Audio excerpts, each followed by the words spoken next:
1971 সালে স্বাধীনতার পর থেকে বাংলাদেশ ও পাকিস্তানের সম্পর্ক ছিল সংবেদনশীল। বিশেষ করে যুদ্ধাপরাধের বিচার ও কূটনৈতিক সম্পর্কের নানা জটিলতায় এই সম্পর্ক দীর্ঘদিন ধরে টানাপোড়েনের মধ্যে ছিল। তবে বর্তমানে বাংলাদেশে ডক্টর মোহাম্মদ ইউনূসের নেতৃত্বাধীন অন্তর্বর্তী সরকার ক্ষমতায় আসার পর সম্পর্ক উন্নয়নের হাত বাড়িয়ে দিয়েছে পাকিস্তান। এতে ধীরে ধীরে বাণিজ্য, পর্যটন ও কূটনৈতিক ক্ষেত্রেও নতুন সম্ভাবনা সৃষ্টি হচ্ছে। এরই ধারাবাহিকতায় দুদেশের মধ্যে সরাসরি ফ্লাইট চালু হতে যাচ্ছে। ধুলো, ময়লা ও ক্ষতিকর ধূলিকণা থেকে নিমিষেই মুক্তি দেয় চৌধুরী এয়ার পিউরিফায়ার। এর শক্তিশালী সাকশন ঘরের কোনায় কোনায় লুকিয়ে থাকা সকল ধুলা টেনে ফিল্টার করে এবং বের করে আনে নির্মল ও স্বাস্থ্যকর হাওয়া।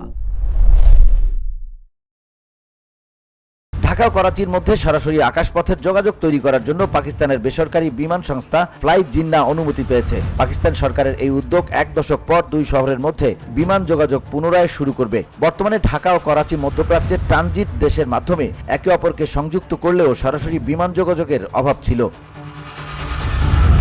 ফ্লাই জিন্নাহ পাকিস্তানের লাকসন গ্রুপ ও এয়ার অ্যারাবিয়ার যৌথ উদ্যোগে প্রতিষ্ঠিত কম খরচের বিমান পরিষেবা সংস্থা। তাদের বিমান শহরে বর্তমানে 6টি এয়ারক্রাফট রয়েছে, যা 11টি গন্তব্যে ফ্লাইট পরিচালনা করে। বাংলাদেশ বিমান চলাচল কর্তৃপক্ষ বেবিচক জানিয়েছে, ফ্লাই জিন্নাহর আবেদনের প্রেক্ষিতে বাংলাদেশের বিমান পরিচালনার অনুমতি দেওয়া হয়েছে। এখন তারা স্থানীয় প্রতিনিধি নিয়োগ দেবে। তারপর স্লট ও ফ্রিকোয়েন্সি চাইলে তা বরাদ্দ দেবে বেবিচক। তবে কবে নাগাদ ফ্লাইট চালু হতে পারে সেই প্রশ্নে বেবিচক জানিয়েছে, এটি এয়ারলাইন্সটির সার্বিক কাজ সম্পন্নের উপর নির্ভর করছে। মালয়েশিয়ান প্রযুক্তিতে তৈরি অত্যাধুনিক cleaning machine modern vacuum cleaner যে কোনো ধরনের ধুলো ময়লাকে পরিষ্কার করে ঘরকে করে তুলুন চকচকে ও আকর্ষণীয়।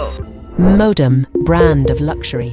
বাংলাদেশ পাকিস্তান সম্পর্কের এই নতুন অধ্যায় শুধু কূটনৈতিক ক্ষেত্রেই নয়, ব্যবসা বাণিজ্যেও নতুন সম্ভাবনা সৃষ্টি করবে। পাকিস্তান পররাষ্ট্র মন্ত্রণালয়ের ওয়েবসাইটের তথ্যানুযায়ী 2023 সালে পাকিস্তান বাংলাদেশে প্রায় 65 কোটি ডলারের পণ্য রপ্তানি করেছে। এর মধ্যে রপ্তানিমুখী শিল্পের কাঁচামাল, সুতা, কাপড় ও প্রস্তুত চামড়া ছিল প্রায় 79%। বিপরীতে বাংলাদেশ থেকে পাকিস্তানে যে পরিমাণ পণ্য রপ্তানি হয়েছে তার মূল্য ছিল 6 কোটি ডলারের সামান্য বেশি। মূলত কাঁচা পাট, ওষুধ, হাইড্রোজেন পারঅক্সাইড, চা ও তৈরি পোশাক রপ্তানি করেছিল বাংলাদেশ। সাম্প্রতিক সময়ে সরাসরি জাহাজ চলাচলের সুযোগও শুরু হয়েছে করাচি ও চট্টগ্রাম বন্দরের মধ্যে।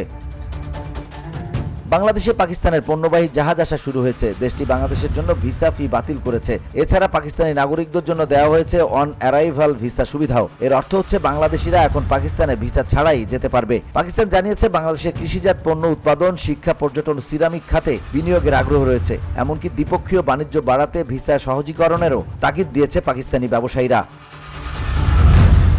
ঢাকা থেকে আকাশপথে করাচির দূরত্ব প্রায় 2370 কিলোমিটার। তবে এতদিন সরাসরি ফ্লাইট না থাকায় এয়ারলাইন্সগুলোকে মধ্যপ্রাচ্যের দেশগুলোয় ট্রানজিট নিয়ে যেতে হতো পাকিস্তানে। বর্তমানে Air Arabia, Gulf Air, Fly Dubai, Emirates, Qatar Airways, Thai Airways সহ কয়েকটি এয়ারলাইন্স বাংলাদেশ থেকে পাকিস্তানে ট্রানজিট ফ্লাইট পরিচালনা করছে,